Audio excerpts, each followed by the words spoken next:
Hey there, welcome to the Astro Psyche. This is your weekly astrology for April 10th through the 16th. My name is Shawna McGrath. I'm an astrologer and I'm excited to share the astrology of this week with you. Before we begin, I have two exciting announcements that I want to share with you. The first one is that my master's thesis is now published as a book and available on Amazon. I wrote my master's in counseling on what I'm calling the psychopomp function, which is where I look at correlations between depth psychotherapists and mythic figures who guide souls after death.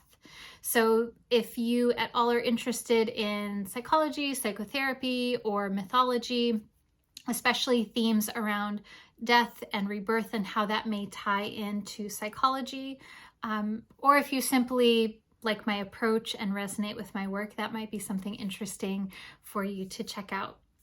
The second announcement is that I am speaking at an astrology conference in the fall. It's called the Astro Bash, and it's an evolutionary astrology conference in Borrego Springs. And I'm very excited to be speaking there, not just because I love speaking, but also because I'll be talking on a vision of the future of astrology and therapy and connecting astrology into psychotherapy and my research on that and what that might look like. So I would love to see you there, and I'll share more details on that in the coming months, and more info will be on that below also. Okay, so the astrology of this week. So we have a few different things that are happening to lay the foundation. We're in a waning phase portion of the lunar cycle. So the waning phase is where the energy is starting to get more quiet. We're starting to focus more, ideally, on wrapping things up, on getting closure on things, on completion, rather than starting new things. Now, that's not to say that you don't need to start new things or that that's not appropriate, but the general flow right now is such that we're sort of like processing and wrapping up and continuing to make progress on things that we already started with during the new moon, the beginning around the waxing phase a couple of weeks ago. So the other piece of this is that we'll have a last quarter moon in Capricorn on Thursday, the 13th. And so the last quarter moon is a time when we can kind of have like a feeling where we need to either make a compromise or a sacrifice, or we need to make a decision on how we're going to move forward. So I want you to keep that in mind. There's more layers around this, but we're keeping in mind that Thursday there might be kind of like where you can feel externally or internally like there is a decision point, something that needs to, a decision that needs to be made.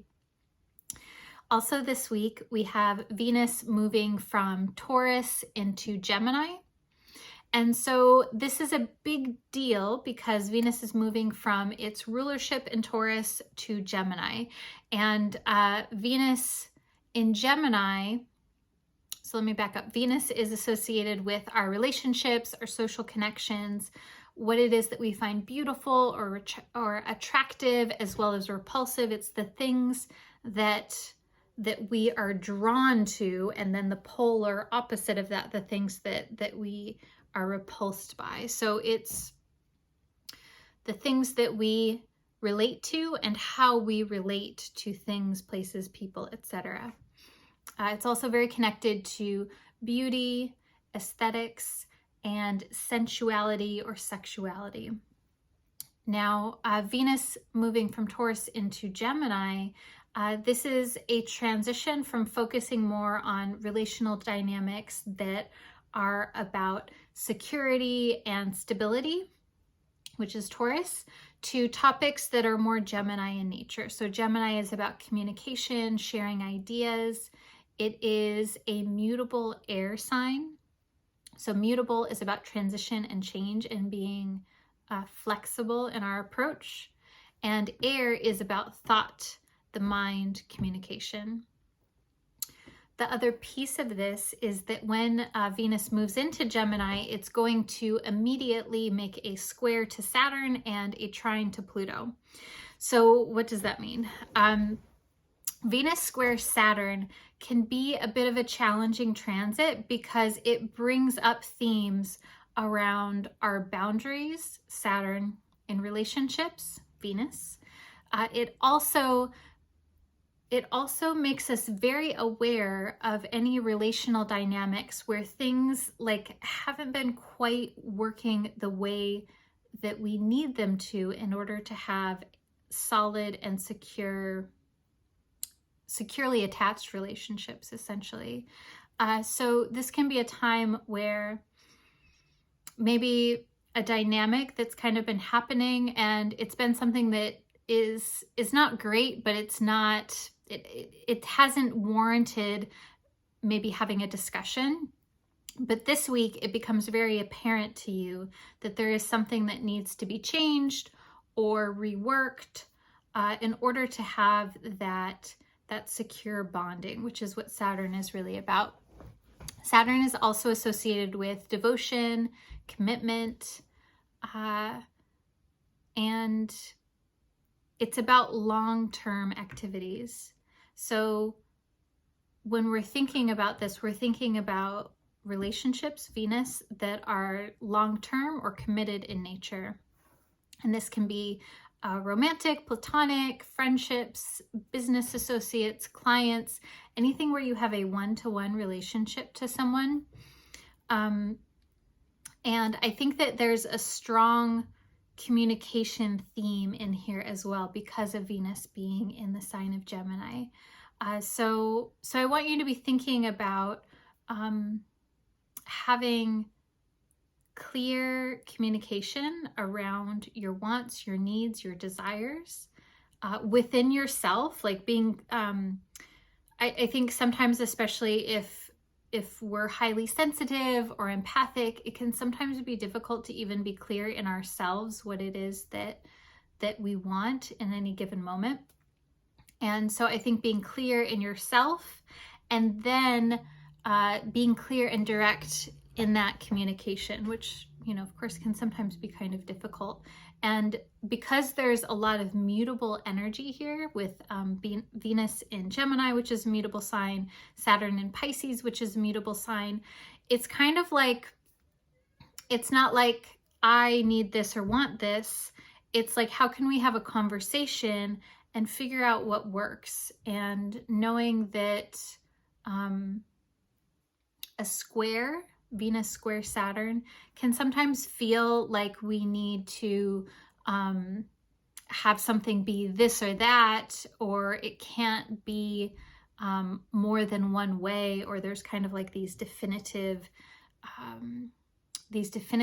options.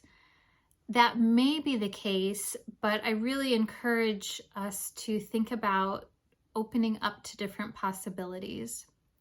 And I'm saying that because of Venus and Saturn being in mutable signs, which is where things are kind of like there's a paradoxical energy. And also Venus is trine Pluto here. So there's a potential for healing Pluto. We like a trine between Venus and Pluto because trine is where things flow more easily. So Pluto allows for healing and catharsis and a more rich and deep connection to emerge.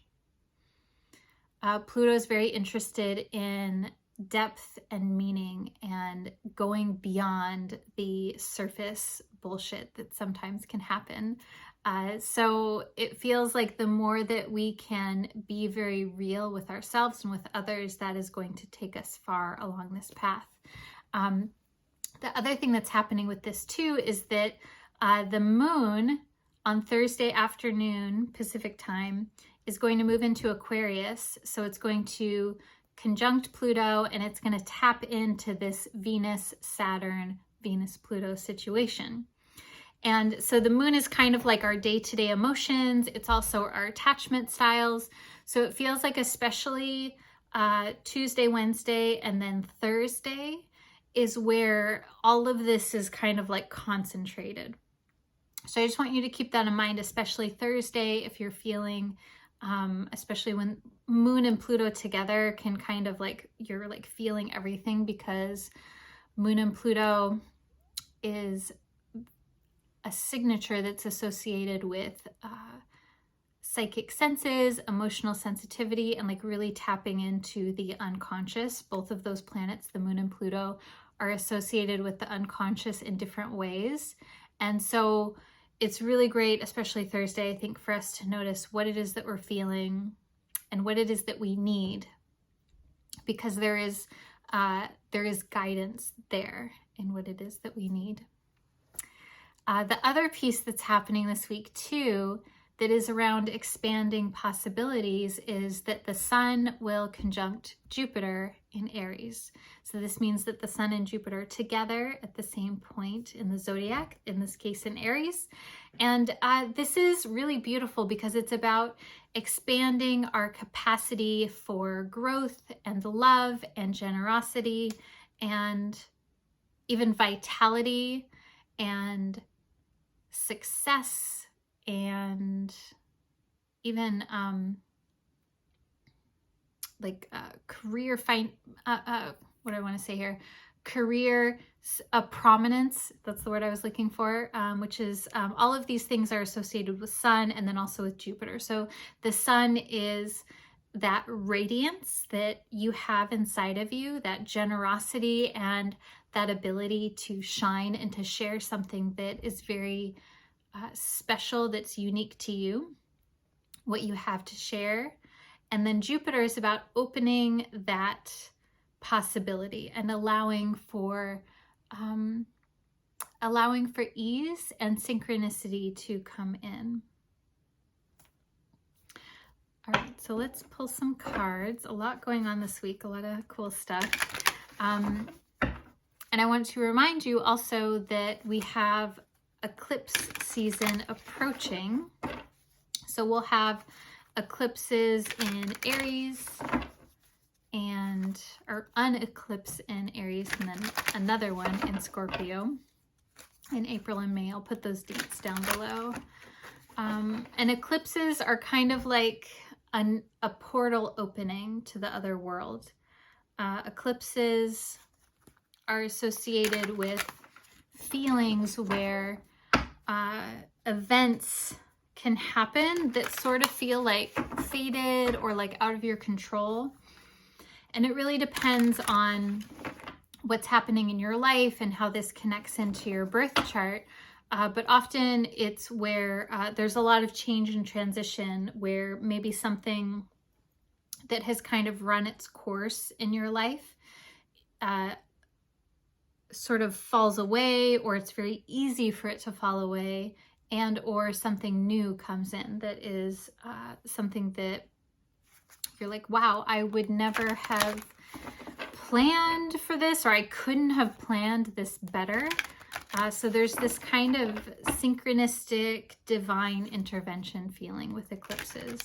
So we're just keeping in mind that we're moving into that, and that nothing happens in a vacuum, that the events that are happening now are leading us into that time. Okay. 3 cards today. All right. So card number 1, Page of Swords. Pages are usually about messages coming to you, messages, information from a person, maybe. If the page is a person, it's usually a person that either is or feels youthful in some way. It's got kind of like, it feels like middle schooler energy to me, if that makes sense, where pages are kind of a symbol of being partly in the world of youth and childhood and partly in the world of adulthood and into adolescence. And the swords is about communication. So this feels like it's talking about possibly Venus and Jupiter. And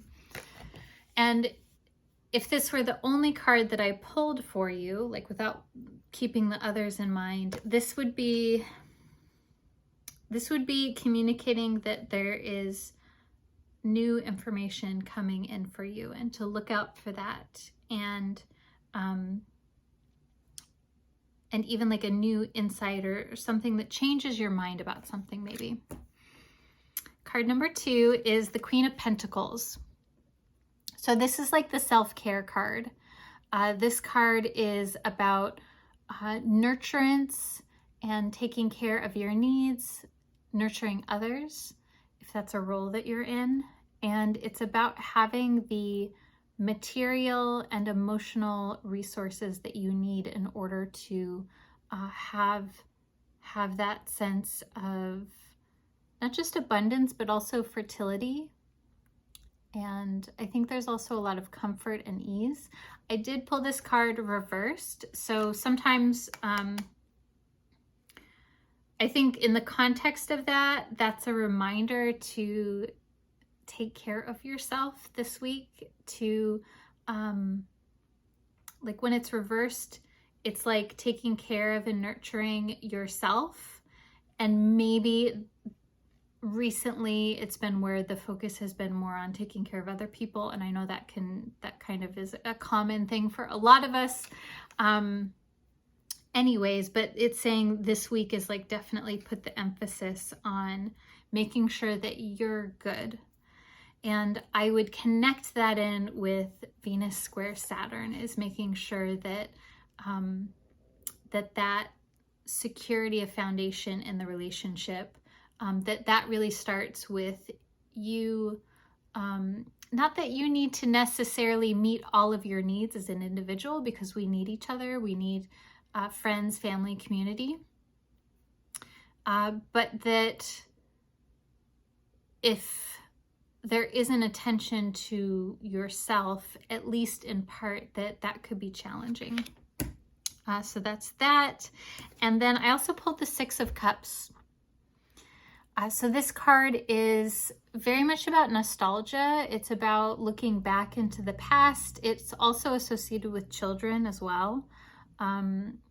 And so if you're in a field where you work with kids, that this may be an interesting card for you to tap into. This card is about looking to the past and kind of like reminiscing about the sweetness of what happened in the past. I did pull this reversed, so that is telling me that maybe doing so, like reminiscing and being nostalgic, is in some way preventing you from looking forward. So when I'm looking at these all together, the topic, the core of the message is about new information coming in for you. It may be about changing the way that you take care of yourself and meet your needs and receive nurturance or give nurturance. And that it's also connected with the way that you used to do things, or it's maybe even connected with going back to a feeling or a quality or a way of being that you feel very connected to in your past. And so that feeling in the past may actually be a guide for you on where you're going now.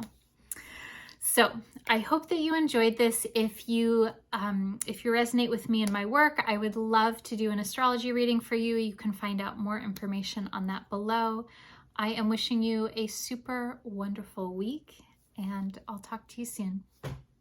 Bye.